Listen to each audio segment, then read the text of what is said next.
Há mais de 2000 anos, o grande orador romano Cícero disse: quanto mais próximo o colapso do império, mais insanas se tornam suas leis. Toda a história posterior da humanidade só confirma essa sabedoria. Estando à beira da destruição iminente, ditadores de todas as épocas e povos tomaram decisões absolutamente ilógicas, às vezes completamente absurdas. Não foram exceção nem os líderes nazistas que mandavam meninos de 12 anos da juventude hitlerista para a morte certa, nem os chefes do Kremlin, que faziam de tudo para ressuscitar o doente quase morto chamado União das Repúblicas Socialistas Soviéticas. Embora, a cada mês de decomposição do poder soviético, ficasse claro para todas as pessoas sensatas que esse doente estava condenado à morte. Para tentar preservar o outrora poderoso e temido por todo o mundo regime totalitário. A elite do partido recorria a todo tipo de artifício para impedir a dissolução do império, para dificultar a expressão da vontade dos cidadãos, para manter essa prisão monstruosa dos povos chamada União das Repúblicas Socialistas Soviéticas. Hoje vamos justamente analisar esse problema, examinar a situação que levou à dissolução do Império Soviético e analisar as contramedidas tomadas por Moscou. Tanto as medidas de informação e propaganda, quanto as abertamente repressivas que, aliás, tinham indícios de crimes de guerra, pelos quais a liderança de Gorbachev nunca foi devidamente punida. E por fim, vamos tentar responder à pergunta que interessa a muitos. Seria possível, naquela situação, evitar a violência e o derramamento de sangue? Como sempre, de forma mais concisa, objetiva e direta possível. Meu nome é Semyon, canal Mega Show Televisão, vamos começar.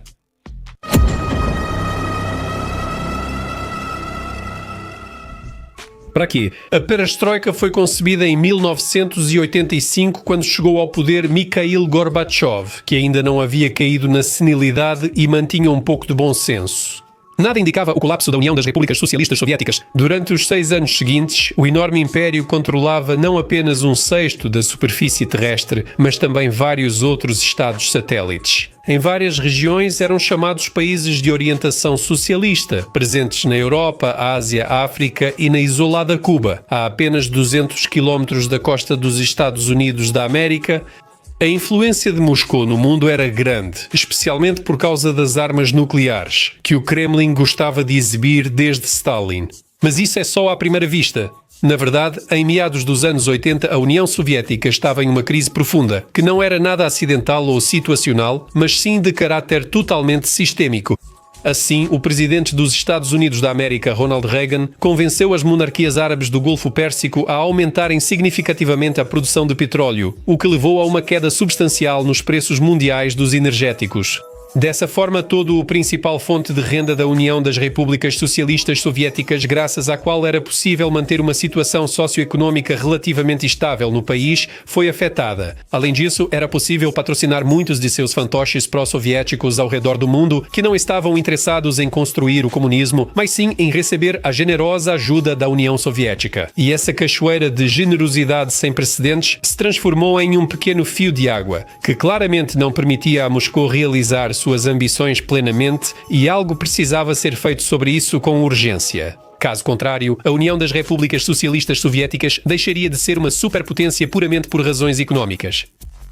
Na verdade, a solução dessa tarefa difícil recaiu sobre os ombros de Gorbachev: tornar a economia soviética eternamente deficitária, pelo menos mais ou menos autossustentável e menos dependente das tecnologias ocidentais. O Sovok não conseguiu fabricar chips de igual qualidade e por isso comprava esses componentes no mercado negro, ou apenas ao roubo banal deles. E para realizar a tarefa proposta, era necessário fazer reformas económicas e introduzir elementos de mercado. Faço questão de enfatizar que, ao iniciar a perestroika, nem Gorbachev nem ninguém de seu círculo sequer cogitavam a democratização do Estado, muito menos dar aos povos subjugados a oportunidade de seguir seu próprio caminho. No início, tratava-se apenas da economia e nada mais.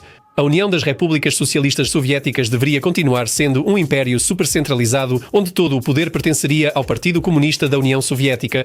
Aliás, essa estratégia era totalmente viável. Foi exatamente isso que a China fez apenas alguns anos antes. Seu líder, Deng Xiaoping, realizou uma série de reformas bem-sucedidas que tornaram a economia chinesa totalmente de mercado. Ao mesmo tempo, o domínio do Partido Comunista da União Soviética seguia inabalável e esse modelo segue quase inalterado até hoje. No entanto, no caso da União das Repúblicas Socialistas Soviéticas, tudo seguiu um caminho diferente. Continuamos.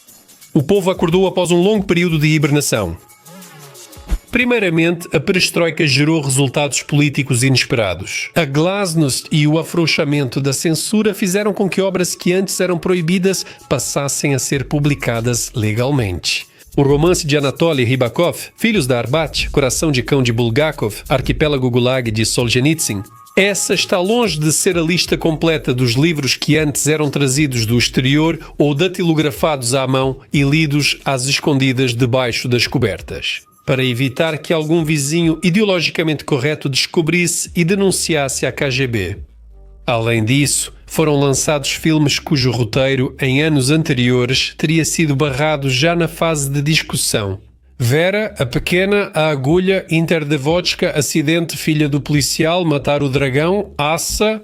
Cada um desses filmes se tornou cultuado em sua época, pois mostrava e satirizava os vícios da realidade soviética: corrupção, dependência de drogas, prostituição, desigualdade social, burocracia e o autoritarismo dos que detinham o poder. Também surgiu a possibilidade de discutir abertamente temas históricos que antes eram totalmente proibidos ou tratados de forma superficial.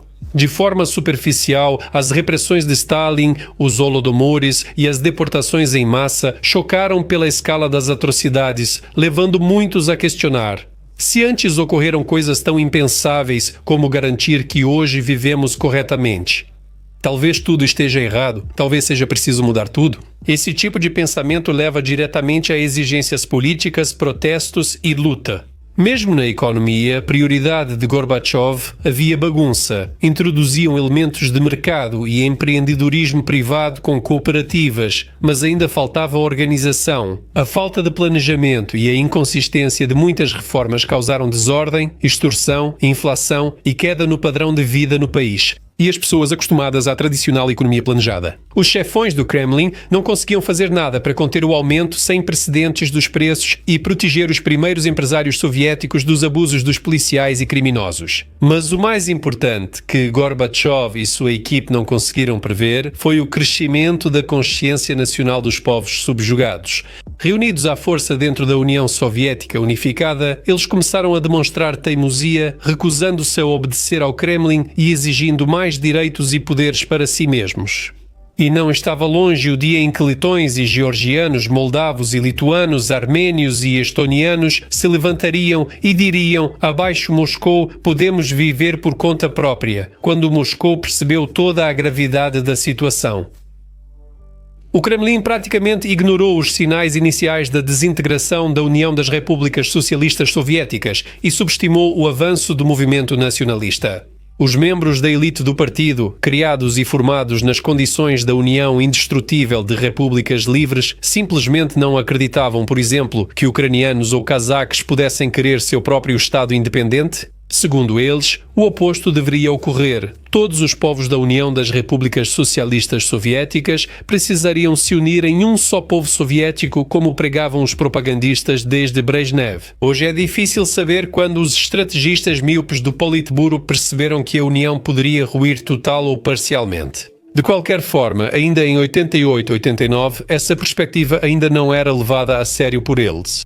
Um exemplo é a postura passiva de Moscou diante do conflito entre armênios e azerbaijanos em Nagorno-Karabakh. Naquele período, Gorbachev adotou claramente uma postura de não intervenção.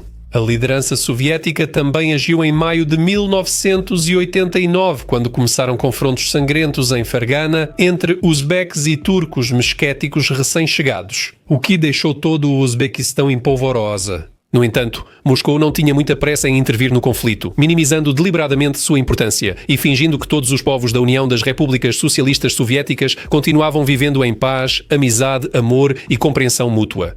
Mikhail Gorbachev foi cauteloso quanto ao chamado desfile das soberanias. Entre 1988 e 1990, todas as repúblicas soviéticas aprovaram declarações de soberania estatal. A Estónia foi o primeiro exemplo, buscando descentralizar o poder e fortalecer as elites republicanas locais. Outros seguiram seu exemplo. A Ucrânia, por exemplo, declarou sua soberania em 16 de julho de 1990.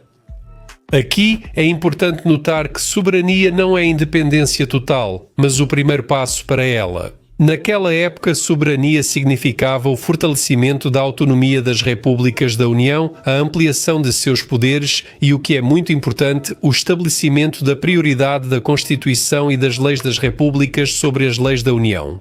Ou seja, em outras palavras, por exemplo, a Constituição do Tajiquistão ou do Azerbaijão passava a ser mais importante do que a Constituição da União das Repúblicas Socialistas Soviéticas. Essa abordagem enfraquecia significativamente o poder de Moscou, mas ainda assim não era considerada crítica. Pelo menos era isso que pensavam nos confortáveis gabinetes do Kremlin.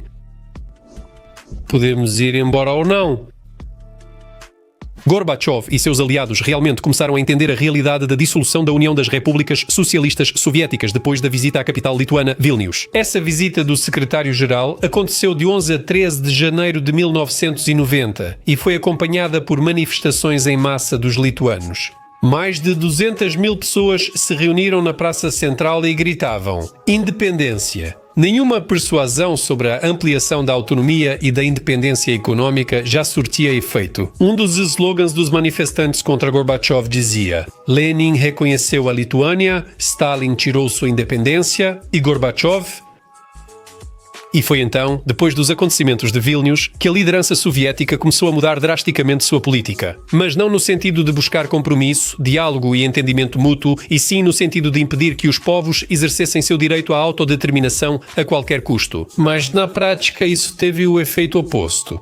As autoridades decidiram agir com astúcia, intrigas e casuística jurídica. O fato é que tanto o artigo 26 do Tratado de Criação da União das Repúblicas Socialistas Soviéticas de 1922, quanto o artigo 72 da Constituição da União das Repúblicas Socialistas Soviéticas adotada em 1977 previam a livre saída de qualquer república da União. Claro, os líderes soviéticos que escreveram esses documentos na época nunca pensaram seriamente que alguém realmente deixaria a União das Repúblicas Socialistas Soviéticas. Isso lhes parecia absolutamente impensável. Ao contrário, seus planos previam que novas repúblicas se unissem continuamente à União até todo o mundo se tornar soviético. Não é à toa que no brasão da União das Repúblicas Socialistas Soviéticas estava representado o texto Globo Terrestre. Mesmo assim, por formalidade e aparência de voluntariedade, cada república da União manteve o direito de sair livremente da União das Repúblicas Socialistas Soviéticas. No início dos anos 1990, a formalidade poderia virar realidade. E para que isso não acontecesse, Gorbachev rapidamente organizou a elaboração e adoção de um ato normativo especial que supostamente deveria detalhar o mecanismo de saída da União das Repúblicas Socialistas Soviéticas, mas na prática fazer de tudo para bloquear esse tipo de processo.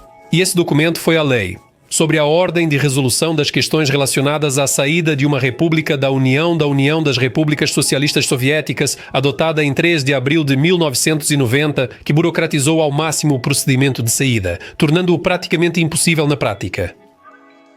No entanto, isso não impediu a Lituânia. Na noite de 11 de março de 1990, ela declarou unilateralmente sua independência, sendo a primeira de todas as repúblicas soviéticas a fazê-lo. Moscou, naturalmente, não reconheceu essa decisão, mas não ousou reprimir à força os lituanos amantes da liberdade, pelo menos naquele momento, optando de fato por um bloqueio econômico à República Rebelde. Esse passo tão ousado e intransigente da Lituânia, que um ano antes era considerado impossível, serviu de exemplo para outros, principalmente para as demais repúblicas bálticas, que também haviam sido ilegalmente anexadas por Stalin em 1940. Em 4 de maio, a Letônia declarou independência. Em 8 de maio, foi a Estônia. O segundo foco de resistência a Moscou foram os orgulhosos povos do Cáucaso, conquistados, mas nunca totalmente subjugados pela Rússia. Já no início do século XIX, em 23 de agosto de 1990, a Arménia declarou independência, insatisfeita com a política inconsistente da União Soviética sobre Karabakh. E em 9 de abril de 1991, a Geórgia anunciou sua saída da União das Repúblicas Socialistas Soviéticas. Seu líder, o veterano opositor do regime soviético Zviad Gomsokhurdia, era totalmente contra qualquer acordo com Moscou, rejeitando até mesmo a autonomia máxima ampliada. Só o Azerbaijão ficou de fora, devido à postura pró-Rússia do presidente Ayaz Talibov. Mesmo assim, o desejo de se separar da união entre os azerbaijanos comuns só crescia. E o mais interessante é que durante quase um ano, Gorbachev não moveu um dedo sequer. Para estabelecer relações normais com essas repúblicas, criar relações de confiança e igualdade e não agir pelo princípio ultrapassado de senhor e servo, não houve mesas redondas nem negociações, nada disso. Essas iniciativas já haviam mostrado eficácia um ano antes em países pró-soviéticos da Europa Oriental, como Polónia, Tchecoslováquia e Hungria, o que levou à queda das ditaduras comunistas. De forma tranquila, pacífica e, o mais importante, totalmente sem derramamento de sangue. Gorbachev não tomou nenhuma iniciativa semelhante até março de 1991. De televisores e rádios vinha um fluxo constante de lixo informativo, afirmando que as repúblicas não sobreviveriam sem a ajuda fraterna da rica mãezinha Rússia. A propaganda promovia de todas as formas a narrativa de que, sem a mão firme de Moscou, fora da zona de dependência, a pobreza, a destruição e o caos seriam inevitáveis nesses países. E isso apesar da inflação exorbitante e a queda do nível dos preços terem começado ainda antes da saída deles da União das Repúblicas Socialistas Soviéticas, mas sobre isso os Goebbels do Kremlin preferiam ficar em silêncio. Sangue pela liberdade e independência. Após esgotar persuasão, ameaças e clichês de propaganda, Gorbachev recorreu à violência para tentar impedir a desintegração da União das Repúblicas Socialistas Soviéticas, que já era fato em 1991, e o principal golpe, como vocês já devem ter adivinhado, foi contra os habitantes insubmissos do Báltico. Aproveitando que as forças de segurança e unidades militares do Ministério do Interior e da KGB na Lituânia ainda obedeciam Moscou e não às autoridades locais, Gorbachev decidiu retomar o controle total sobre a República Rebelde, para evitar que outros fizessem igual. Na noite de 11 de janeiro de 1991 começou uma operação punitiva em Vilnius. Unidades do Exército e o Grupo Especial Alfa, enviado de Moscou, tentaram, com o apoio de veículos blindados, tomar os principais pontos da capital, incluindo o Centro de Televisão da República e o prédio do Conselho Supremo da Lituânia. Para reprimir o movimento pela independência, Moscou tomou essas medidas, mas os lituanos saíram em massa às ruas para proteger os prédios. As autoridades democráticas da Lituânia classificaram esses acontecimentos como ações de ocupação por parte dos militares soviéticos no território da República e formaram o Comitê de Salvação Nacional. O confronto em Vilnius durou 3 dias. Em 13 de janeiro, na tentativa de tomada da torre de televisão pela polícia e KGB, 14 civis morreram e centenas ficaram feridos.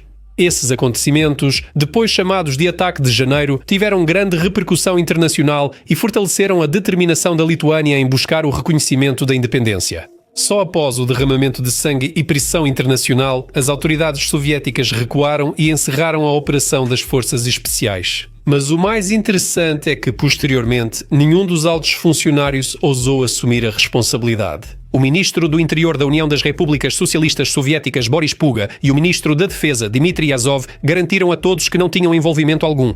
O próprio Gorbachev declarou timidamente que, supostamente, não sabia nada sobre essa operação e que só foi informado sobre ela pela manhã, depois que já havia acontecido. Mais tarde, ele afirmou que os soldados da Alfa teriam recebido uma ordem escrita a lápis em seu nome, que foi rasgada de modo que todos os pedaços desapareceram sem deixar vestígios. Ocorrências parecidas ocorreram na Letónia quase simultaneamente aos eventos em Vilnius. Em 13 de janeiro, tropas soviéticas, incluindo o destacamento de propósito especial, iniciaram uma operação de limpeza em Riga. A Frente Popular da Letónia respondeu com resistência não violenta. Centenas de milhares de pessoas foram para Riga e barricadas foram erguidas para proteger os principais pontos estratégicos. O ponto culminante desses eventos foi o ataque das forças especiais ao prédio do Ministério do Interior da Letónia na noite de 20 de janeiro. Naquele momento, 5 pessoas morreram, incluindo 2 cinegrafistas que faziam uma transmissão ao vivo do local. Outras 2 pessoas civis morreram em outros lugares. Diante da resistência em massa de amplos setores da população, Moscou recuou até 27 de janeiro. Assim como na Lituânia, as repressões aumentaram o desejo da população de se separar da União Soviética. E em 20 de janeiro, os letões comemoram anualmente o Dia da Memória dos Defensores das Barricadas.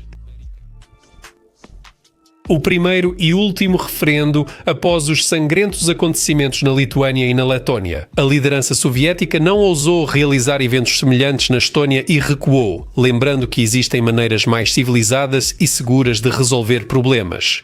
E para isso, Moscou tomou uma atitude de generosidade inédita e decidiu perguntar aos próprios cidadãos a opinião deles sobre a preservação da União das Repúblicas Socialistas Soviéticas e pela primeira vez na história da União Soviética, houve algo que lembrava remotamente uma manifestação democrática da vontade popular. Em 17 de março de 1991 ocorreu o primeiro e único referendo da União Soviética. Foi submetida à discussão popular a questão sobre a continuação da existência da União das Repúblicas Socialistas Soviéticas como um Estado único. A pergunta foi formulada da seguinte maneira: você considera necessário manter a União das Repúblicas Socialistas Soviéticas como uma federação renovada de repúblicas iguais e soberanas, na qual os direitos e liberdades de pessoas de qualquer nacionalidade serão plenamente garantidos? 76,4% dos votantes respondeu sim. Tudo parece simples. A maioria quis viver na União Soviética. O Império Soviético deveria ter permanecido inabalável, mas será que foi assim mesmo? Como dizem, o diabo está nos detalhes. Antes de tudo, é importante notar que o referendo não foi realizado em 6 repúblicas da União, nas 5 já mencionadas anteriormente, que estavam decididas a sair da União das Repúblicas Socialistas Soviéticas, e também na Moldávia. Apesar de as autoridades da Moldávia ainda não terem declarado oficialmente a independência, na prática já seguiam o caminho de separação do Império Soviético. O boicote ao referendo por Letónia, Lituânia, Estónia, Arménia, Geórgia e Moldávia mostrava que o apoio real à preservação da União das Repúblicas Socialistas Soviéticas era bem menor que os 76% divulgados. Simplesmente eles não votaram e, consequentemente, a opinião deles não foi considerada no resultado final. A segunda característica importante era a formulação confusa e astuta da pergunta, que também tinha um caráter claramente manipulador. Ao apoiar a preservação da União das Repúblicas Socialistas Soviéticas, as pessoas votavam por algo que ainda não existia. Eles aprovaram uma federação renovada de repúblicas soberanas e iguais, garantindo direitos e liberdades para todas as nacionalidades. A renovação ainda não havia ocorrido no momento da votação, ou seja, as massas populares foram levadas por palavras de efeito. Uma promessa comum das autoridades: votem a favor e algum dia renovaremos a União das Repúblicas Socialistas Soviéticas, tornando-a melhor que antes. Apoiar a preservação da União era, na prática, votar no desconhecido. E o mais importante, que na verdade determinou essa alta percentagem de apoiadores da União Soviética, é que a votação aconteceu no território da Rússia, ou República Socialista Federativa Soviética da Rússia, como ainda era oficialmente chamada na época. Claro que os russos, exceto talvez as minorias nacionais, eram a favor da preservação. Como poderia ser diferente? A essência imperial do Estado russo e o grande chauvinismo russo não desapareceram. Os ucranianos, libertados do nazismo pelo 4º ano com mísseis, drones Shahed e outros arsenais, sentem isso na pele. A maioria dos russos apoiou, apoia e continuará apoiando a preservação e até a expansão do território de seu império, não importa como ele seja chamado, União ou Federação. Perguntar a um povo que conquistou outros povos se agora eles querem deixá-los livres é algo meio engraçado e cínico. É o mesmo que em 1776 realizar um referendo no Reino Unido com a pergunta: vamos reconhecer a independência das colónias americanas que se declararam os Estados Unidos da América? Ou algo parecido em 1820, pergunte aos espanhóis o que pensam sobre a independência de México, Argentina, Bolívia, Chile e outras colónias. O que você acha que diriam os representantes desse povo, que por muitos séculos se acostumaram a se considerar dominantes? Agora vamos aos números. 2 anos antes, em 1989, foi realizado o último censo populacional da União Soviética e a população total da União das Repúblicas Socialistas Soviéticas era de quase 287 milhões de pessoas, sendo que a Rússia representava mais da metade, com 147 milhões. Pense, se o referendo fosse justo apenas nas 14 repúblicas soviéticas, excluindo a República Socialista Federativa Soviética da Rússia, qual seria o resultado da votação? Acho que os 76 deveriam ser divididos pelo menos pela metade, se não mais. E o que vem depois? Essa pergunta pode ser respondida de forma simples. O governo soviético fez de tudo até o último momento para preservar o Império Soviético, mesmo que fosse em uma forma reduzida, amputada. Usando os resultados do referido referendo como cobertura, Gorbachev começou a tentar reanimar a moribunda União das Repúblicas Socialistas Soviéticas por meio de negociações, mais conhecidas como o processo de Novo Ogarevo. Porém, não era para fazer essa atualização. Pela frente, aguardavam o GKCAJP e o colapso final do primeiro Estado socialista do mundo. Quanto às ações da liderança do Kremlin, pode-se afirmar sem dúvida que, na situação que se formou na véspera da dissolução da União das Repúblicas Socialistas Soviéticas, eles agiram de forma extremamente tola, egoísta e míope. Exatamente como um elefante numa loja de porcelana. Qualquer contramedida por parte de Moscou acabava levando ao resultado exatamente oposto. E, por fim, gostaria de citar as palavras do ex-presidente da KGB do Azerbaijão, Vagif Guzainov, que em suas memórias avaliou a estratégia de Gorbachev e de seu círculo em relação aos movimentos nacionais. Da seguinte forma: não fazer nada para prevenção, dar oportunidade para que os acontecimentos se agravem, depois usar forças insignificantes para reprimi-los, inflamando ainda mais os ânimos, e só então aplicar as medidas mais severas, contribuindo assim para uma intensificação ainda maior da situação. O que mais pode ser acrescentado aqui? Como se diz, checkmate. Os próprios líderes do Savok o enterraram primeiro. Por hoje é só, pessoal. Obrigado e até a próxima.